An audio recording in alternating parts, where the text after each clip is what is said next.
أعوذ بالله من الشيطان اللعين الرجيم. بسم الله الرحمن الرحيم. اللهم صل على محمد وآل محمد وأجل فرجهم ولعن أعداءهم. صلى الله عليك يا أبا عبد الله، صلى الله عليك يا أبا عبد الله، صلى الله عليك يا أبا عبد الله. وعدتكم في الحلقات اللي فاتت أن نطلع على شيء من سيرة المنتظري، وهذا الكتاب اللي تحدث عنه صاحب كتاب الكوراني في الميزان، اللي هو قدوة الفقهاء.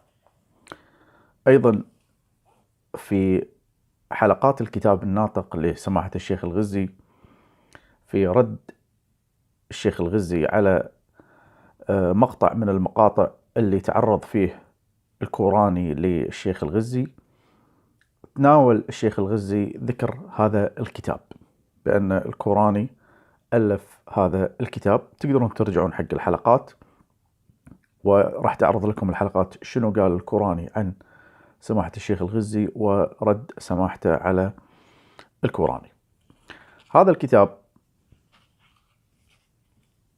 أبي أقرأ لكم نقل الكوراني لخطبة للشهيد صدوقي إمام جمعة يزد، مما يدل أن هذا الكتاب حاول فيه الكوراني أن يجمع المدح للمنتظري. فيقول إمام جمعة يزد، طبعا أول شيء ينقل آراء كذا واحد، يعني ينقل آراء مكانته عند الخميني، ومكانته عند البروجردي، ومكانته عند المنتظري. هذه طبعا المسألة، هذه القضية تشير إلى أن تشير إلى يعني شغلة مهمة جدا، وهو أنك أنت مهما بلغ هذا المرجع من مقام علمي، لا تتوقع أنه هو يكون فاهم في كل الأمور. يعني حتى لو المرجع فاهم في علم الأصول وعلم الرجال اللي جيء به من قبل النواصب، لكن لا تتوقع أنه هو راح يخدمك في أمور ثانية، لأن التوفيق سلب منهم أصلا. اللي يبتعد عن حديث أهل البيت عليهم السلام التوفيق يسلب منه. ولذلك هذا نموذج، ونموذج قريب. الحين أنا مو قاعد أذكر لك عن الشلمغاني رغم أن احنا ذكرناه في السابق، لكن هذا شيء جيد إذا أنت كنت تتابع السلسلة، أنك أنت تعرف عن شخصية في السابق بيوت الشيعة من كتبه ملأة، وتعرف عن شخصية حاضرة في هذا الزمان وشهد لها من كبار المراجع بالعلم والتقوى وإلى آخره، لكن نشوف أنه في الأخير كان عبارة عن رجل أحمق، أحمق بمعنى الكلمة، رغم العلم والمدح اللي قال. مثلا تحت عنوان مكانته عند المرحوم آية الله البروجردي، أقرأ لكم بعض الأشياء قبل لا نروح حق إمام جمعة يزد.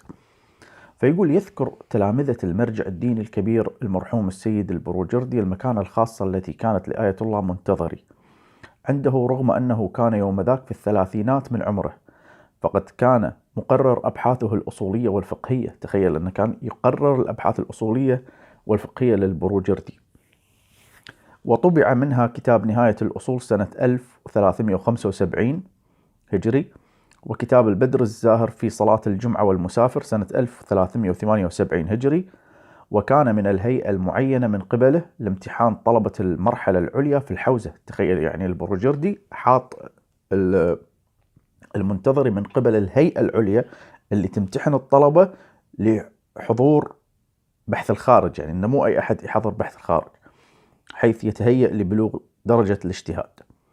وينقلون عنه أنه كان يوصي العلماء والطلبة بالفقهاء الشباب، فقال ذات مرة: لا تفرطوا بفقهائكم الشباب.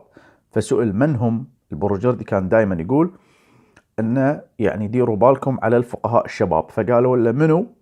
كان يقول فسئل من هم؟ فأجاب: مثل المنتظري. وكأن السائل كان يتوقع أن يذكر أسماء آخرين، ولكنه تأمل قليلا ثم أكد على آية الله منتظري مرة أخرى، فقال: مثل الشيخ حسين علي.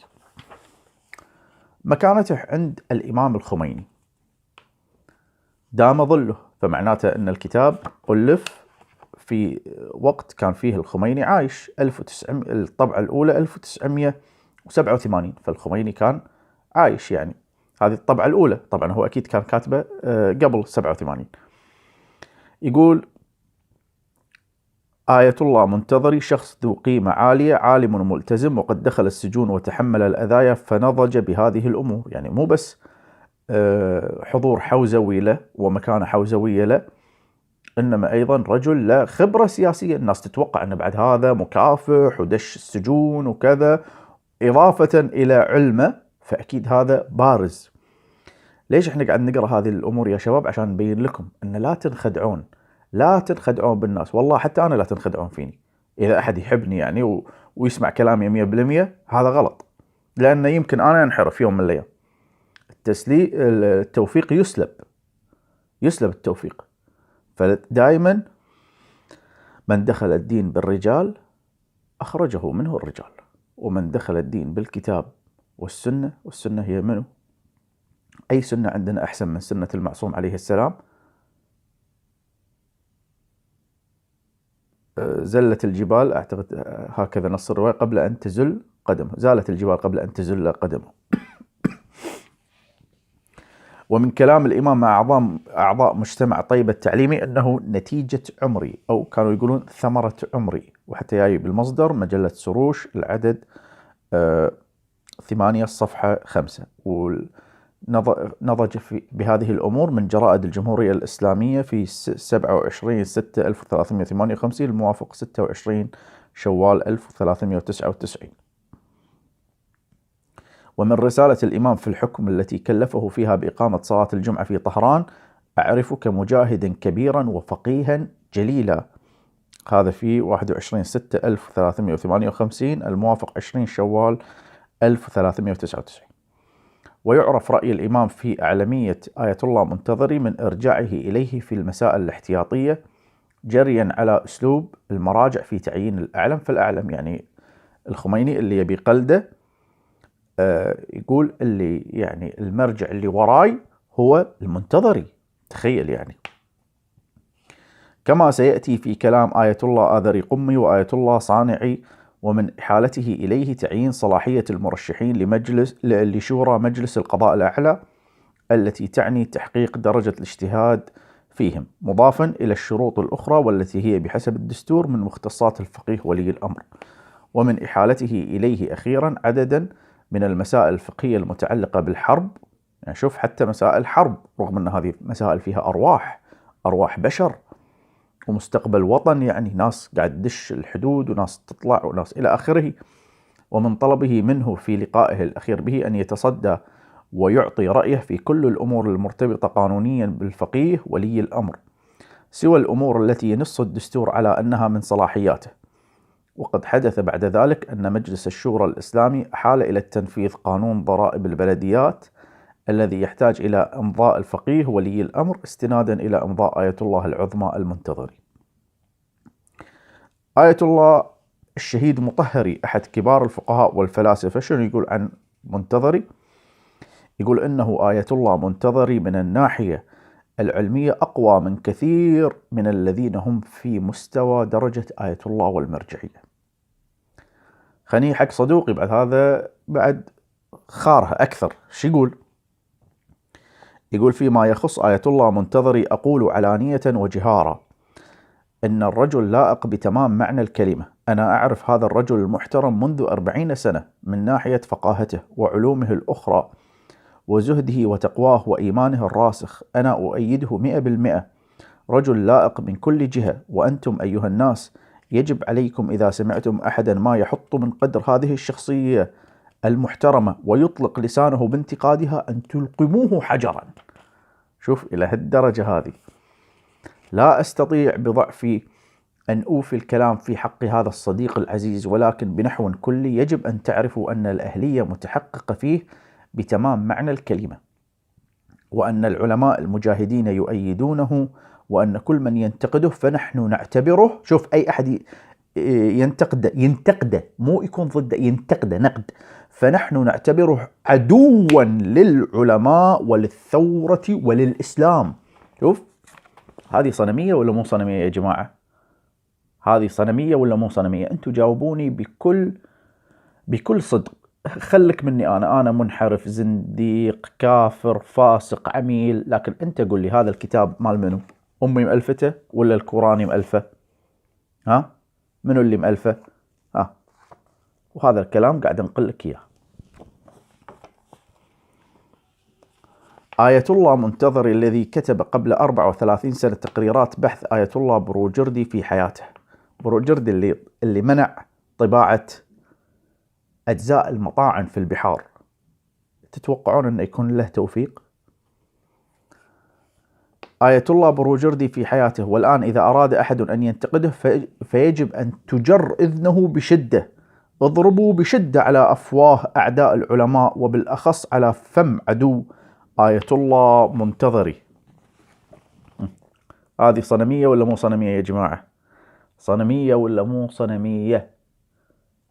إياك أن تنصب رجلا دون الحجة فتصدقه بكل ما قال وتدعو الناس إلى قوله. هذا بعد مو بس دعوة الناس إلى قوله، إنما دعوة لضرب كل من ينتقده، مجرد نقد.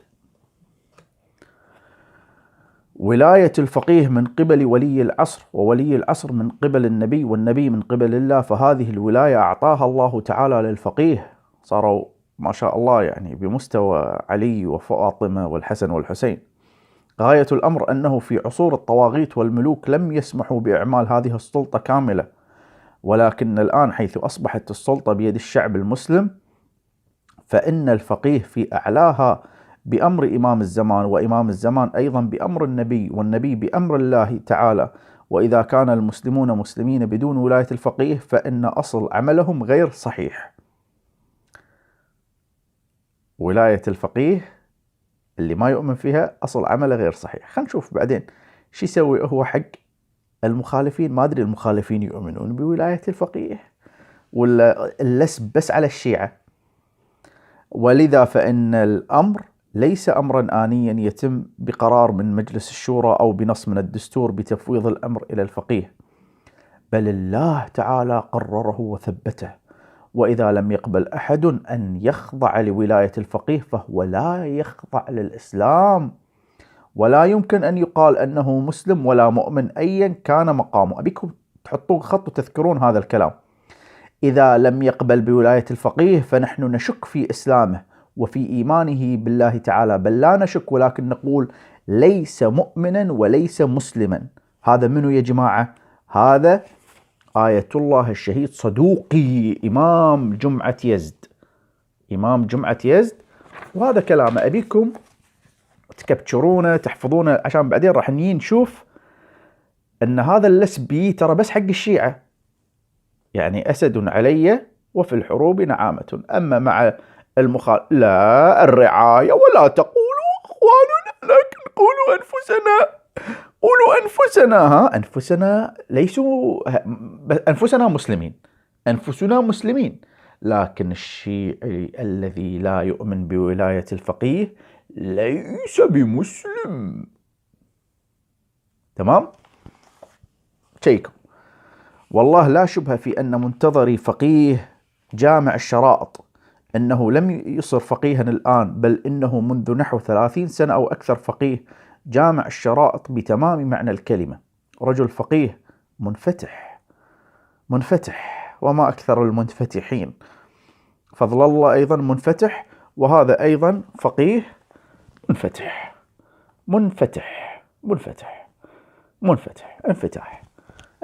الانفتاح. مجاهد عبر مراحل صعبة، يعلم الله ماذا جرى عليه في الأيام التي أمضاها في السجن. بعد منفتح تدري. عندما اعتقلوه في طبس وجاءوا به إلى طهران وأدخلوه السجن، كم جرى من الاتصالات الحارة الملحة مع آية الله خونساري وغيره، حتى سمحوا لبعض أفراد من أقاربه في 14 رمضان من تلك السنة أن يروه في السجن لعدة دقائق. منتظر إلى كلام وايد، كلام تطويل. بعدين تطبيل مال آية الله الشهيد أشرفي أصفهاني إمام جمعة بختران، المرحوم خادمي أصفهاني رئيس الحوزة العلمية في أصفهان، آية الله قاضي إمام جمعة دسفول، آية الله رباني نائب رئيس مجلس الخبراء. آية الله المشكيني الفقيه المشهور رئيس مجلس الخبراء. آية الله فاضل الأنكراني أحد كبار فقهاء قم. كل هذا في مدح آية الله ملكوتي إمام جمعة تبريز. طاهري أصفهاني إمام جمعة أصفهان. آذري قمي من كبار فقهاء قم. ماشي. كل هذيل آية عباس أيزدي إمام جمعة نجف آباد. موسوي أردبيلي رئيس مجلس شورى القضاء الأعلى. جوادي آملي من فقهاء قم. وبعد من العرفانيين اللي يعني المفروض الملكوت واللاهوت والناسوت والجبروت ومدري شنو. يمدح هذا، مو المفروض يعني ينظر بنور الله كونه عرفاني. أبو الحسن الشيرازي إمام جمعة مشهد. حسين راستي من فقهاء قم. يوسف صانعي من فقهاء قم. خاتمي يزدي إمام جمعة يزد. آية الله جنتي من فقهاء هيئة المحافظة على الدستور. أبو القاسم خزعلي من فقهاء هيئة المحافظة على الدستور. محمد جيلاني من فقهاء هيئة المحافظة على الدستور. السيد خامنئي رئيس الجمهورية الإسلامية. هاشمي رفسنجاني رئيس مجلس الشورى الإسلامي. كل هذا مدح مدح مدح. واعظ طبسي ممثل الإمام في خراسان. صادق خلخالي أحد فقهاء قم. مؤمني قمي من فقهاء هيئة المحافظة على الدستور. محمد بجوردي من أعضاء مجلس القضاء الأعلى. محمد إمام كاشاني من فقهاء المحافظة على الدستور. صادق إحسان بخش إمام جمعة رشت. الموسوي الخوئي مدعي عام الجمهورية الإسلامية. محمد موحد كرماني عضو مجلس الخبراء. موسوي جزائري إمام جمعة أهواز. حجة الإسلام جمي إمام جمعة عبادان. السيد القريشي عضو مجلس خبراء. السيد علي أصغر دستغيب. السيد علي محمود دستغيب مجتهدي إمام جمعة بهبهان. نور مفيدي إمام جمعة جرجان. فاضل هرندي عضو مجلس خبراء. مدني بروجني إمام جمعة بوشهر. كروبي نائب رئيس مجلس الشورى، وإلى آخره من المدح. كل هذا علشان تتعلمون أن مو كل أحد مدح تحطونه على راسكم وتعتبرونه مدري شنو. يعني هذا بعد أنتم قريتوا وشفتوا وسمعتوا أن اللي ينتقده عدو للإسلام. خلينا نشوف هذا بعدين شنو صار فيه. طبعا من الأمور اللي يسويها أنه كان يدعم المدارس السنية تحت عنوان اهتمام بعلماء السنة ومدارسهم صلوات. هذه من فضائله، من فضائل قدوة الفقهاء، من فضائل ثمرة عمر الخميني، من فضائل الذي من انتقده فهو عدو للإسلام وللعلماء ويجب أن يلقم حجرا في فمه. طبعا الذي لا يؤمن بولاية الفقيه نشك في إسلامه وليس مسلما، مثل ما يقول إمام جمعة يزد صدوقي جدا صادق. فشي يقول؟ توجيه الحكومة والأوقاف للاهتمام بالعلماء والمعاهد الدينية في المناطق السنية. ما أدري هم يؤمنون بولاية الفقيه المناطق السنية مثل كردستان وبلوشستان والتركمان صحراء، وصرف الرواتب لأئمة المساجد والمدرسين والمساعدات للطلاب وتأسيس المركز الإسلامي. أكيد هم يؤمنون بولاية الفقيه، ولا كان ما عندهم مركز إسلامي؟ لأن إمام جمعة يزد الشهيد يقول إن إحنا نشك في إسلام من لا يؤمن بولاية الفقيه. لعلماء كردستان إيران والعراق من أجل تعزيز مدارسهم الدينية ومهمتهم في التبليغ في توعية الشعب الكردي المسلم ومقاومة الأحزاب والفئات الملحدة والفئات المنافقة المرتبطة بالشرق والغرب ونظام صدام.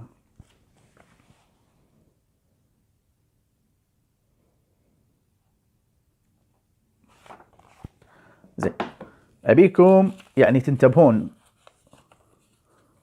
وتركزون في، طبعا أنا قريت لكم من كتاب الكوراني في الميزان رسالة الخميني لمنتظري. هذا هني مثلا كتاب نظرة عابرة إلى حياة وآراء المرجع الديني الأعلى حضرة آية الله المنتظري.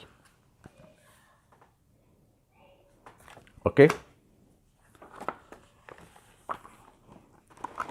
طبعا أن من الناس اللي كانوا من أساتذته يعدون هو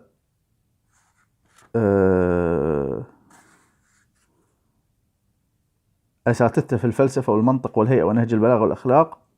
أول واحد الخميني في مبحث النفس إلى آخر المعاد الجسماني.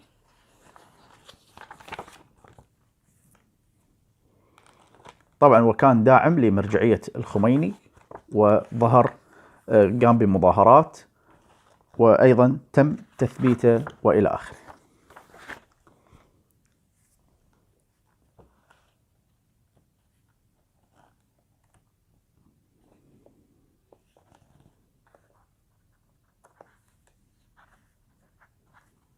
طبعا مكتوب أن عياله وأحفاده قاتلوا ضد الهجوم العراقي اللي كان على، أو الهجوم الصدامي اللي كان على إيران، وأن هناك مؤامرة ضد منتظري.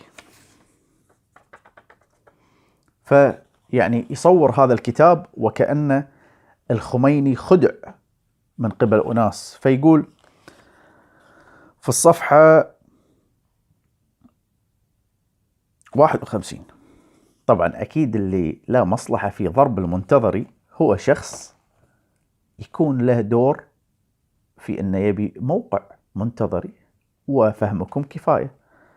فيقول: بدأت هذه الخطة ببث الأكاذيب والإشاعات المزيفة عند الإمام الخميني ضد آية الله المنتظري، وبعد مضي 2 ومع إرسال رسالة من مكتب بيت المرحوم الإمام الخميني والتي تتعارض مع نفسية وطبيعة الإمام الخميني إلى آية الله المنتظري، دخلت مرحلة جديدة، وعقبت ذلك رسالة جوابية من سماحته حوت تفويض منصب نيابة القيادة إلى مجلس الخبراء، وأخيرا جاء إعلان عزل آية الله المنتظري عن منصب نيابة القيادة تحت عنوان الاستقالة في أجهزة الإعلام العامة تزامنا مع نشر رسالة الإمام. وجاءت الأحداث عقب ذلك بتهديم الجدار المحاط بمكتب وبيت سماحته، وحذف اسمه وصوره من الكتب الدراسية والدوائر الحكومية. يعني أول لمس كان اللي ينتقد عدو الإسلام، الحين صار هذا ولد 60 كلب وشيلوه ذبحوه وطشروه يلا. والشوارع، وتغيير اسم الساحات والشوارع التي سميت باسمه إلى أسماء أخرى، وكذلك صدرت الأوامر بمنع توزيع رسالته العملية وتأليفاته. واستمرت هذه الأحداث بالتعرض غير اللائق للكثير من تلامذته وأنصاره، هذا إلى جانب تشويه شخصية سماحته عند الرأي العام من خلال نشر كراس رجنامة وذكريات سياسية، وهي مو ذكريات سياسية، هي المذكرات السياسية، وراح أقرأ لكم منه. فعليكم كل شيء مجهز لكم أنا، لا تحاتون. متابعي سلسلة إصلاح الخلل أدلعهم. ومقالات موهنة في الصحف، وبث الكلمات والمحاضرات من الإذاعة والتلفزيون وخطب صلاة الجمعة، ولم يسمح بتاتا لأي نوع من الدفاع عن شخصيته في مختلف وسائل الإعلام.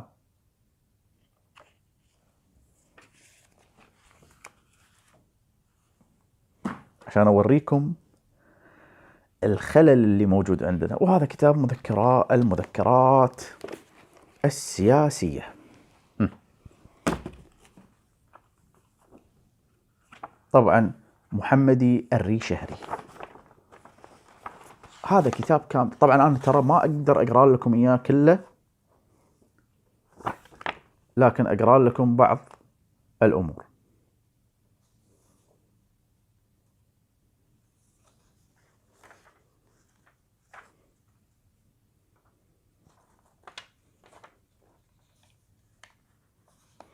يقولون أن الخميني طلب منهم مراقبة مهدي الهاشمي اللي لا علاقة طبعا مع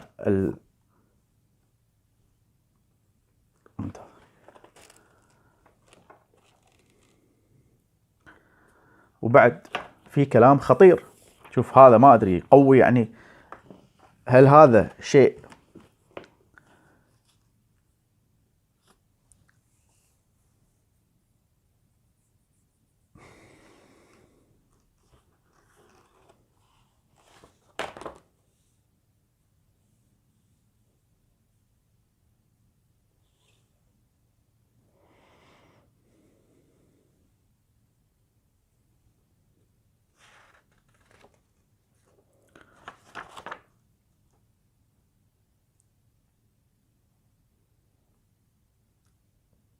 طبعا أسلحة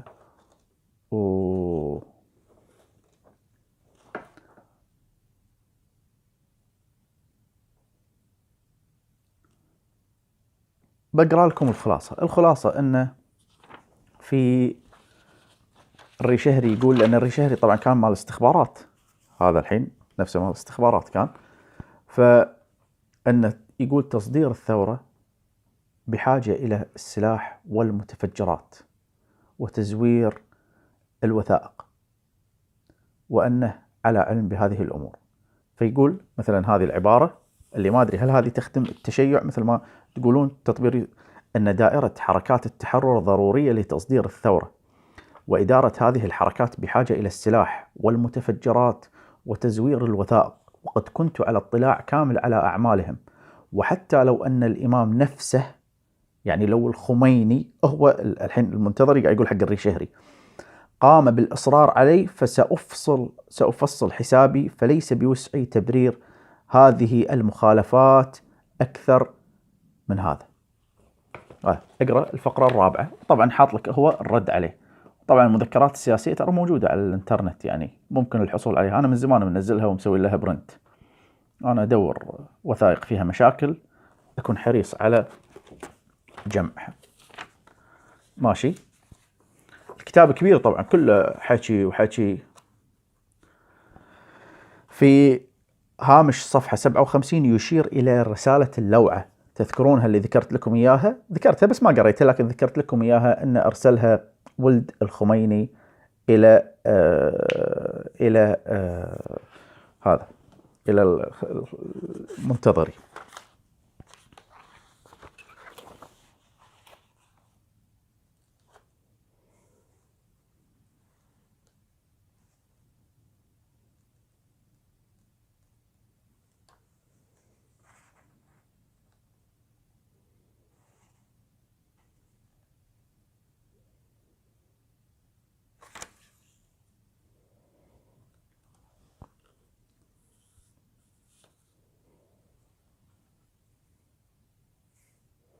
شوف حتى في رسالة، يذكر رسالة مكتوبة من الشيخ المنتظري إلى الإمام، يعني ذاكر داز رسالة حق الخميني. فشي يقول له: لماذا سمحتم ببث المقابلة التي كانت تضر بي وبيتي ومدارسي؟ لماذا عطلت المكتبة المتعلقة بي التي كان يطالع فيها ما يقارب 1000 عضو، وكانت إذاعة المنافقين تهرج ضدها أكثر من الجميع، والآن هي مغلقة أيضا. في قم كانت مدارسي هي الوحيدة على نهجكم، وإذا كان سماحتكم قلقا من أمر مدارسي منذ 2 فلماذا لم تذكروا لي؟ لو كان السيد مهدي اللي هو مهدي الهاشمي مجرما فرضا وكان يعدم فذلك ليس أمرا مهما، ولكن لماذا قاموا عبر وسائل الإعلام والجرائد جمعا كثيرا من عشاق الإسلام والثورة والمعذبين في زمن الشاه بتهمة الارتباط به من دون إعطائهم حق الدفاع، وقام البعض بالتنفيذ عن عقدهم وجروا الشباب المدافع عن الثورة والعلماء السائرين على نهجكم إلى اليأس بالشكل الذي كان له أثر سيء في الجبهات أيضا، وهي أكثر من كل شيء مادة إعلامية لوسائل الإعلام المعادية للثورة. في أي مكان من العالم يتصرف صديق وأب مع ابنه وصديقه وحامل نفس فكرته هكذا، أن سماحتكم جرأتم بهذا العمل المعارضين الذين كانوا يخافون أو يخجلون من التظاهر وأعطيتموهم إمكانية توجيه ضربة. أن الضربة التي وجهت لي وبيتي باسم سماحتكم، يعني باسمك يا الخميني، وتحت غطاء الدفاع عني وبيتي، كانت أكبر من جميع الضربات التي وجهها المعارضون في النظام السابق وحاليا. والضغط الروحي الذي تحملته في هذه المدة وصبري الذي صبرته من أجل الله والإسلام والثورة ولمجرد الحفاظ على حرمة سماحتكم كان أكثر شدة من جميع السجون وحالات الإبعاد إلى مناطق النفي وما تعرضت له من الضرب زمن الشاه، وإلى الله المشتكى. لا أعلم إلى أي درجة أنتم مطلعون على استفادة أعداء الثورة والمخالفين من هذه القضية وتحاليل الإذاعات والجرائد الأجنبية لها وسرورهم بها. سمعنا أنكم قلتم إن فلانا يفترضني وكأنني الشاه واستخباراتي كأنها سافاك الشاه. طبعا لا أفترض أن سماحتكم شاها، ولكن جرائم جهاز أمنكم وسجونكم بيضت وجه الشاه وسافاك الشاه. يعني يقول حق الخميني أن اللي سووه ربعك من أجهزة الاستخبارات وغيرها هم يعني الشاه وسافاك الشاه يطلعون رحمة.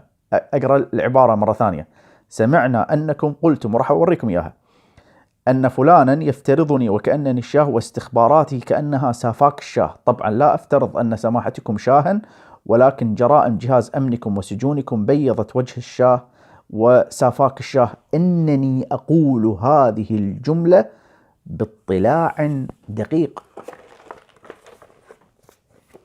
اقرأ الفقرة رقم 9. فعشان كذي يا شباب الشيعة أنا أبين لكم هذه القضية عشان تعرفون أن مو كل عالم عبالكم أنه هو آدمي. يعني هذا قريت لكم إيش كثر مدح عليه، لكن آخر شيء شوف شنو كان عاقبته،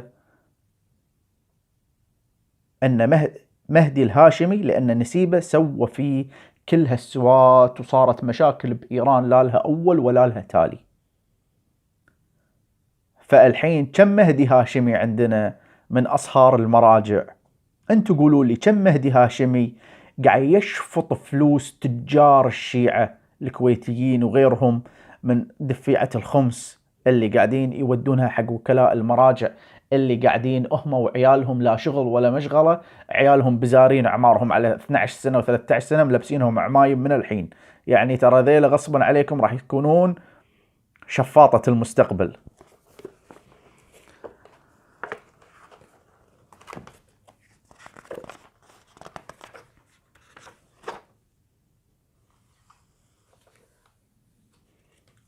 آخر شيء يقول له في الختام: أقول صديقك من صدقك لا من تصدقك، والسلام عليكم ورحمة الله وبركاته. أيضا أخطاء، ما عندي وقت أنا أقرأ لكم أخطاء يذكرها جهاز المخابرات وغيرها. كل هذا أهم شيء بين لكم فقط شيء واحد، وهو أنكم أنتوا لا تنخدعون بكل من مدح من العلماء، وحرروا عقولكم. ما أقول هالكلام هذا حق الشباب اللي الحين، لأنه يعني ما أقولها حق الكبار، لأنه يعني الحكي ضايع وياهم، لكن في شباب في المستقبل راح يطلعون ويقرون هذا الكلام ويسمعون هذا الكلام وراح يتعظون من الوقائع التاريخية. لا تنسونا من الدعاء، واتمنى منكم الاشتراك في قناة خادمكم محمد مصطفى يعقوب على اليوتيوب وتليجرام هيئة المفضل بن عمر. هذا وصلى الله على محمد وآله الطيبين الطاهرين.